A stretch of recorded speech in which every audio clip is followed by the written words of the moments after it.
Welcome.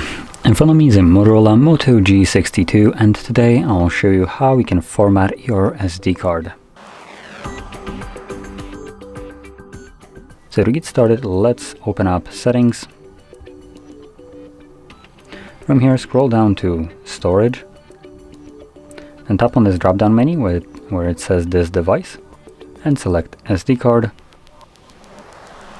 You can choose either free up space or files. I'm gonna select files, and it asks me if I want to use files or files by Google, which is what this first option was anyway.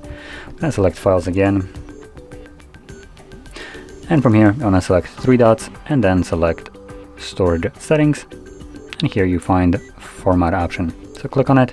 This will bring up a message that formatting SD card will erase existing content on the SD card. To avoid losing content, back it up to another SD card or device. So obviously, if you want to keep some of those things that are located on your card, do make a backup copy of it, otherwise it will be lost permanently. Now, assuming you have already made the backup or you simply don't want to, you can then select Format SD card. So begin formatting it, which only takes a couple seconds and should be right about done. Now, and there we go, perfect. So click on Done, and that's it. So if you found this very helpful, don't forget to hit like, subscribe, and thanks for watching.